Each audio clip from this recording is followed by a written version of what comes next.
আসসালামু আলাইকুম। আশা করি সবাই ভালো আছেন। আজকের আলোচনার বিষয় হচ্ছে অস্টিওপোরোসিস অর্থাৎ হাড়ের দুর্বলতা, হাড়ের ঘনত্ব কমে যাওয়া, হাড় ভেঙে যাওয়া ও হাড়ে মরীচিকা ধরার মতোই। মনে রাখবেন আপনার সুষম দেহ দাঁড়িয়ে রাখার জন্য আপনার দেহের হাড়গুলোই যথেষ্ট। আর সেই হাড়গুলো যদি দুর্বল হয়ে পড়ে তাহলে আপনি সোজাভাবে দাঁড়িয়ে থাকতে পারবেন না। অস্টিওপোরোসিসের কারণ: ১. ক্যালসিয়ামের অভাব। ২. ভিটামিন ডির অভাব। ৩. হরমোন পরিবর্তনের কারণ। ৩. বংশগত ইতিহাস। ৪. দীর্ঘদিন যাবৎ স্টেরয়েড মেডিসিন সেবন করলে। ৫. অতিরিক্ত ধূমপান ও মদ্যপান করলে অস্টিওপোরোসিস হতে।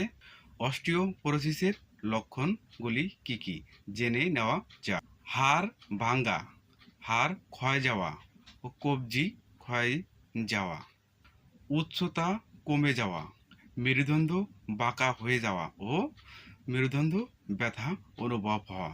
৫. হাড়ে ব্যথা অনুভব হওয়া। ৬. হাড়ের মধ্যে অস্বস্তি অনুভব হওয়া। এই ছিল অস্টিওপোরোসিসের লক্ষণসমূহ। অস্টিওপোরোসিস থেকে প্রতিরোধ ও করণীয়গুলো কি কি? ১. পর্যাপ্ত পরিমাণ ক্যালসিয়াম যুক্ত খাবার খাওয়া। ২. ভিটামিন ডি যুক্ত খাবার খাওয়া। ৩. প্রতিদিন কমপক্ষে ১ থেকে ১.৫ ঘন্টা সূর্যের আলোতে চলাফেরা করা। ৪. নিয়মিত শারীরিক ব্যায়াম করা। ৫. ওজন নিয়ন্ত্রণে রাখা। ৬. স্টেরয়েড মেডিসিন যত দ্রুত সম্ভব পরিহার করা। ৭. ধূমপান ও মদ্যপান যত দ্রুত সম্ভব পরিহার করা। ৮. ৫০-এর ঊর্ধ্বে বয়স হলে বোনের ডেনসিটি টেস্ট করা। ৯.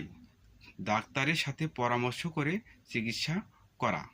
বিশেষ দ্রষ্টব্য: সকল প্রকার ওষুধ সেবন ও ব্যবহারের পূর্বে একজন রেজিস্টার্ড চিকিৎসকের পরামর্শের প্রয়োজন। ও বিস্তারিত তথ্য জানতে হোয়াটসঅ্যাপ ও ইমোতে যোগাযোগ করুন। ধন্যবাদ। সবাই ভালো থাকবেন, সুস্থ থাকবেন।